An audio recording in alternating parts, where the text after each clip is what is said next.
and we'll just get into the slides for today's lecture. And then after that, we'll do some breakout rooms, and I'll meet with each team individually, and we'll do our sprint planning meetings.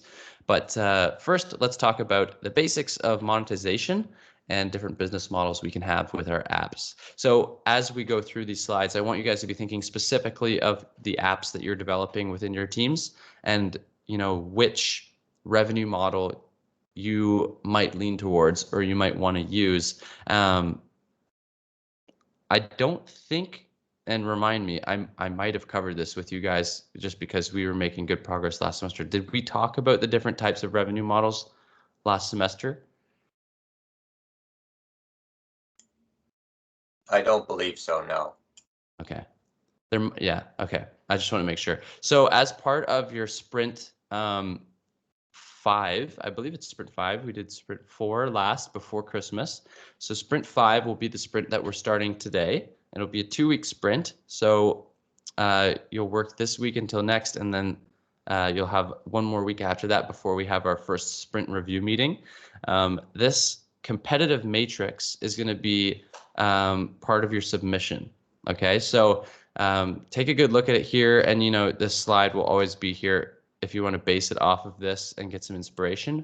But basically, this is going to be something that will help you guys determine your strong points as a company, and as an app to what you offer your clients compared to your competition. And so how it works is you define all of your features, right? Going down the side here. So for this is specifically like for a password storing app called Memory Jog or something like that. And then going across this way, along the top, you have competition 1, competition 2, competition 3, and it's just a very easy way to visualize who your biggest competition is, what they offer that you don't have, or what you offer that they don't have. So obviously, you want to be in this first column and have all the check marks, or have the most check marks, because then that way, you can actually use this competitive matrix as a marketing tool. And you've probably seen it out there before for things like antivirus softwares like Norton, and they compare themselves to like the other leading brands, and they're like, well, we offer VPNs, and we offer, free 30-day trial, and we offer, an installation McAfee browser, whatever. And it has all these check marks, and it's like, well, clearly that's the best option. And you see it all the time, even with like companies where they offer 3 different solutions, and they have like their middle price solution as the one they recommend because it has all the check marks, and then they have the other 2 solutions in the side, kind of in the background, with like different check marks, or they have their most expensive solution.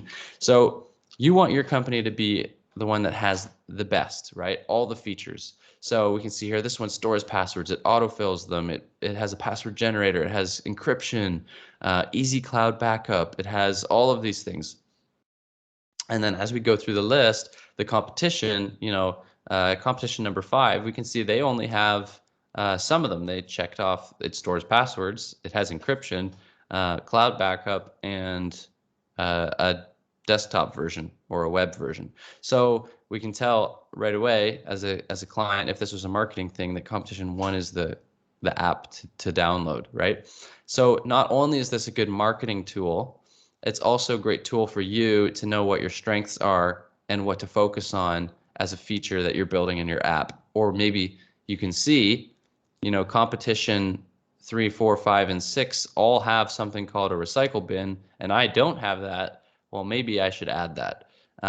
So kind of the way it works, and you can use this slide too as you create this matrix for your sprint review in 2 weeks, is you define all your features. So we go through, and here's the password manager called Memory Jog, and they define their features for their app. So you don't even think about your competition or anything like that. You just go through. So for Poker Tracker, or your workout app, you go through and all your features. So you have like a sleep tracker, you have a nutrition, and then you go into more detail. So like localized language support. Does your app work in different languages? And here's their recycler bin, all of this stuff. And then here they just have their description of it. And then basically you take those features and you put them into that list, and then you just do the check marks. So it's pretty easy once you got all those features. The part that's time consuming is coming up with that feature list. Cool. Any questions about that for submitting that as part of your sprint review? It's pretty straightforward, I think, but sometimes I can explain things in a confusing way. So good. Okay, sweet. All right, so let's talk about mobile app revenue models. So there's a bunch of them, and you're gonna kind of think about your app in this instance. So to develop a successful startup, which is what we're trying to do, you need to figure out how your app is going to make money, right? At the end of the day, that's kind of what you want to do. You want to pay yourself, you want to pay your employees, you want to be able to pay for your app on the App Store, or maybe it's just something that's like a side hustle and you get a couple $100 a month, right? Figuring out your app monetization strategy is critical for this. Establishing a revenue model is part of that, and it's essential if implemented properly to actually get your startup off the ground and running right away. So let's take a look at some of the fundamentals of app monetization. First off, you want to be able to, you need to know that just having a large base of users, which probably none of us have yet, but even if you do have a large base of users, that alone won't sustain your business in the long term, right? So you could have thousands and thousands of users on a free app, but that doesn't mean you're making any money. Having strong app monetization strategy is vital to success. Building that financial model through Microsoft Excel to test those strategies before you go live is essential. And then as you build your user base, always keeping an eye on it and tweaking that monetization strategy accordingly is very important. So those are just some of the fundamentals to keep in mind. So let's talk about some of the different app revenue models that we have. The first one is freemium. So as you can probably guess where it gets its name from, it's free, just like its name, and it's available for free to users. Basically in this model, you have access to basic features that are free, so you don't lose all of the users, and you kind of get the users that want to use it for free. However, in order to make money, there's certain features that are premium that are locked away from those users that don't pay for it. So if the users are willing to, they want those features and they want to use it, then they pay to unlock access to all those features. The best thing about this is you can create a big user base and a huge audience, but you still keep that chance of gaining potential turnovers open in the future. So you could convert customers to paying customers at any point. Two ways to monetize with this method. You could have a one-off payment where they pay a one-time fee and it unlocks all of the app, or they pay like a monthly fee for $3 a month. You get access to the premium features, kind of like Spotify. If you think about Spotify, they have a free version of the app and you're allowed 6 skips per hour. So you're limited and you have to listen to ads. So there's also that, which is, a whole different topic we'll talk about with monetization. So you have the free version of Spotify, but if you pay $7 a month, then you can unlock all of the premium features of Spotify. You don't have to listen to ads. You have unlimited skips. You can download your music instead of just having it hosted online. You can have like high bit rate, high quality MP3, et cetera, et cetera. And that's how the freemium model works. So a couple different ways the model can be used. You have feature-led freemium, which basically you have that free version, but it has its limited functions.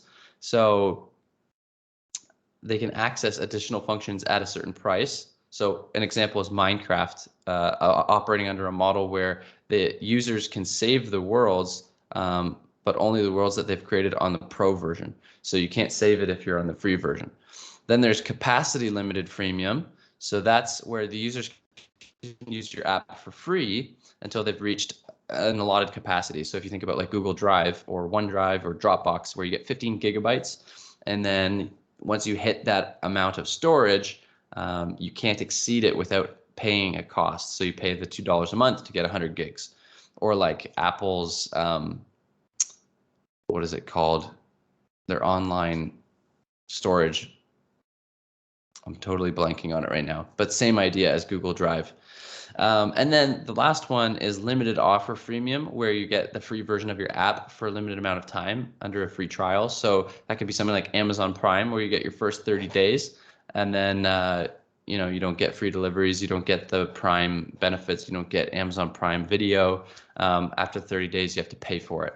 Audible, Spotify, they all build it off of this, where you have like a free model for a certain amount of time, and then you have to pay after that, or you can have a 30-day free trial, and then after that you have to pay. So that is the freemium model. So think about those, think about which one you would lean towards.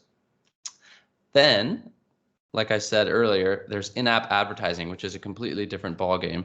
This is kind of option 2 in terms of app revenue models. And under these revenue models, the apps are free for the users, but the way you make money is off of your advertising. So you're not getting paid by the users, you're getting paid by advertiser agencies.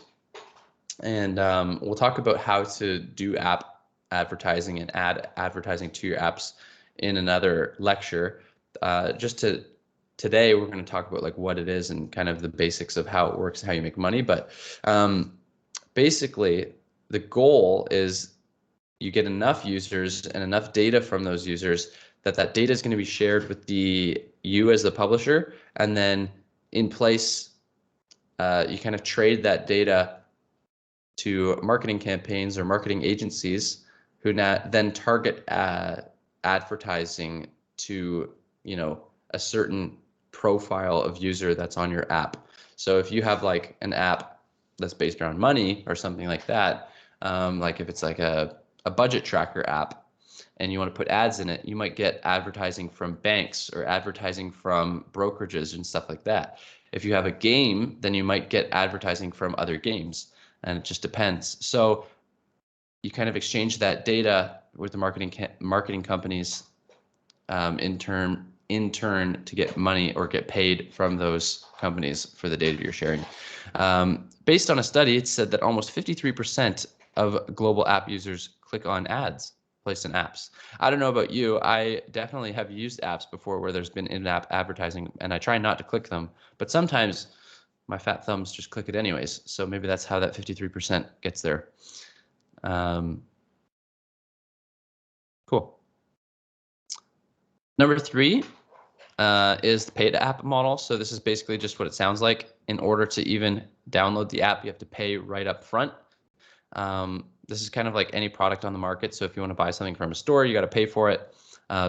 They work just like that. So you're not allowed to use it at all as a free version or anything.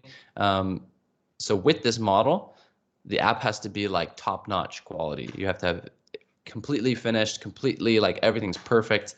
And there's a specific competitive advantage about your app that stands out among competition that makes it worth paying for, right? There has to be, top-notch features, top ratings, and reviews to compel the users that this is the app they have to use and this is the app they have to pay for. So it has to have that caliber to stand out from other apps. So if there's like a free app that's very, very similar, well, people aren't going to pay for yours because they're just going to use the free version of the competition, right? Number 4 is subscription apps. So this is exactly what it sounds like. Netflix, Amazon Prime. These apps focus on a free trial and then a pay later kind of model. So they give the users that free trial, which hooks them into it. And then you use Netflix for those 30 days. And then, once you've gotten into a show that you really like or a series, then you want to pay for it, and you pay that monthly fee. And then, or sometimes you can get a deal if you pay an annual fee. It's a little bit less than the monthly fee, and then the company locks in, a certain amount of money for a year, based off of a user. So these apps are great for recurring revenue. So if you think about things like your cell phone plan or your Wi-Fi, or even insurance, where it's like this monthly fee, to the user, it seems like just like a little payment, but it actually adds up quite a bit over the year. So if you're only paying $10 a month, to the user, they're like, oh, that's fine. Like that's nothing. $10 a month, I can cover that easily. But over the year, that's $120. And, as a one-time fee, that might seem like really steep. So sometimes the monthly thing can kind of get them. The only thing with this is if you're doing a monthly or a subscription-based app, you have to have the content kind of be updating or always changing. So you'll notice with Netflix and with any of those video services like Disney Plus, they're always trying to add new movies, new shows, the latest and greatest of this, like Squid Game coming out, or whatever, just so that the users aren't just seeing the same stuff again, because the user won't pay a monthly fee forever if they're only ever seeing the same stuff. Why would I pay for Netflix if it only has the same 5 movies? So that's why they're always trying to, upgrade or update, I should say, their content.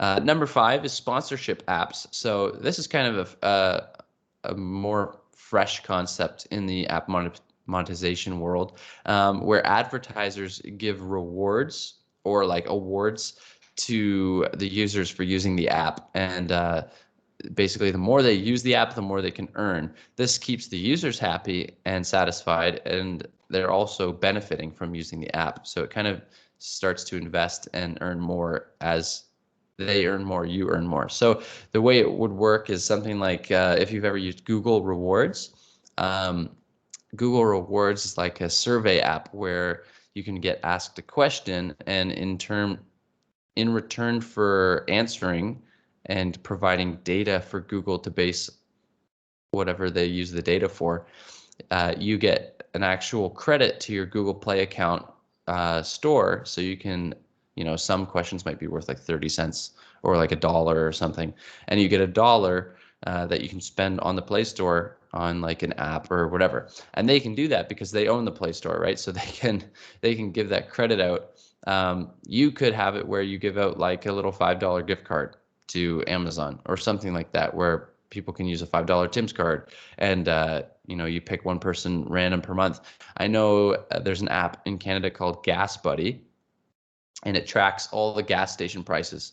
And there's like a daily competition for whoever has submitted the most updates to gas stations within the last week or something. They pick a user and give them $100 coupon that they can use at gas stations for their gas. And I think there's even rewards where you can get like free gas for a year or something. So just think about, how you could maybe incorporate a sponsorship model in your app. And these last 5 that I've talked about, comparing all of them, think about which one you're leaning towards. Think about how you'd incorporate it and what it might look like, how you would make money, and what would be maybe the best model for you to make money the fastest, or what would make the most money over long term. And then the one thing I kind of want to cover at the end of all of this, so we've talked about in-app advertising. Now we're going to talk about in-app purchasing. So it's a little bit different than advertising. So in-app purchasing is another way to make money. This way, you're kind of selling a good or a service from inside of the application. You're not selling the app itself. You're selling, something that you provide within that application. So you can provide your application for free, and then you can advertise upgrades for a paid version or unlocks or something like that. Or you can even use ads if you want to. But this also allows you to profit off of giving your app away for free, but still giving away something that can be used in the app. Typically, you see this with things like games. So a popular game is like Clash of Clans. You'd see you can buy like the gems or something like that. So it's a free-to-play game, and it takes a long time to get to a high level in the game. So it's free to play, and you can spend a lot of time. You could take like a year to play and max out everything, or you could pay. I think I looked it up one time. I think if you bought every single thing in the game to fully max yourself out, and you wanted to do it all within like a week, and then just pay to win basically, then I think it would cost like $12,000 to buy enough gems to upgrade everything. Basically, it's giving you as the application owner the ability to upsell your app from within. So rather than use marketing channels, right here it talks about how a game application may offer the use to skip a specific level for free, or if you only have 3 lives and you want to get 1 more life, you can pay to unlock a 4th life or something. So Sometimes these are called microtransactions. And basically the hope with these is that you make enough money from those microtransactions and the advertising and whatever other costs you have to kind of cover the cost of running that company and hosting that app. And basically, you can also offer a paid for and free version of the app. So these versions, like in-app advertising, sponsorship apps, subscription apps, they're not set in stone. You don't have to use just one. You can use a combination of them. So you can have a free version and a paid version. You can have microtransactions inside of the free and the paid version. You can really combine it however you want. You just have to be mindful of if you have so many ads that are in the user's face or so many microtransactions that the experience isn't enjoyable, you might lose customers. So just something to keep in mind.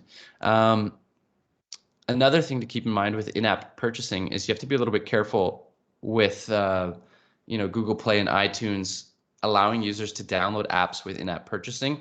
Typically, they have to make the user aware that that is included in the app because there's some policies around refunds and how soon after a purchase is made. It gets a little bit messy because sometimes kids who have access to phones nowadays, right, and they might be like 6 or 7, somehow they get access to their parents' credit card, or they find the credit card and they put it in, and then they can just buy as many gems as they want, and then all of a sudden their parents are at $1,000, and it's like, well, hey, I didn't actually want to make that purchase. The kid made it without my consent, and then there has to be a refund, and it gets messy. So sometimes having these in-app purchases, you have to provide more information when submitting your app to the Play Store or the iTunes Store. So keep that in mind.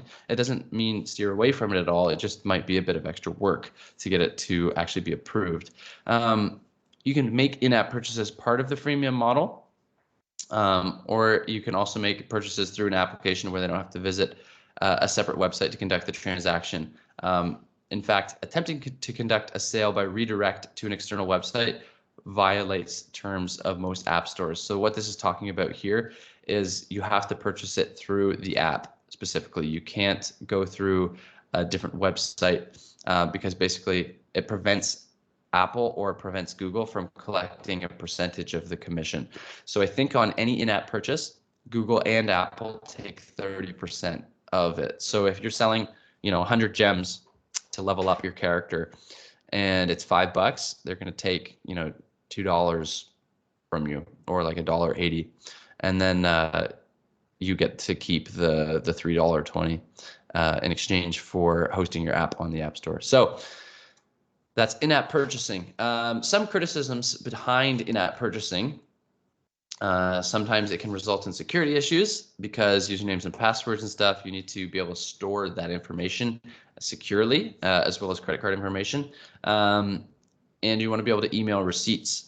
So that's one criticism. There's also no overarching guidelines for in-app purchasing, but there's some regulators that have taken a keen interest with this. So one of the primary reasons, like I said earlier, is that kids have access to smartphones. And if a kid's making an in-app purchase but their parents don't consent to it, you need to immediately make notice of that in time for a reversal or a refund.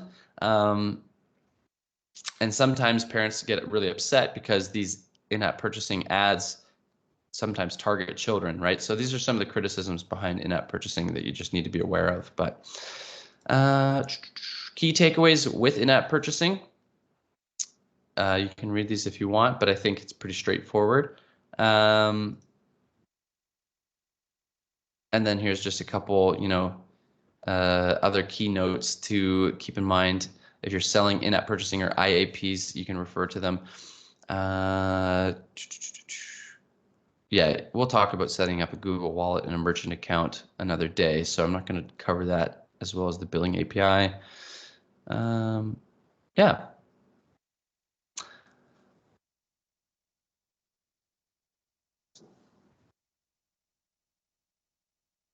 Cool. I think that's all I wanted to cover with app revenue models and monetization. So I want you to keep that in mind. This is here, the competitive matrix for your sprint review. So you can do this in your teams now if you want. I'm going to create the breakout rooms. So you can take a screenshot of this or something if you want to include this in your sprint demo for 2 weeks from now. But what I'd like to do is split you guys up into your teams again. I have to figure out how the breakout rooms work on MS Teams. And I'll just meet with you individually, and we'll kind of talk about our directions for Sprint 5, what we're hoping to develop, and kind of get started, and expectations for, the development and the work that we'll hopefully get done in the next 2 weeks sprint. So that's it for this lecture. If there's any questions about this, or is everybody good with the basics of monetization and the basics of the different revenue models in-app? Yeah, cool. If there is any questions, love to clear it up, or you can email me after. I'll post these slides to the week 1 folder for you guys. I will stop this recording here because I don't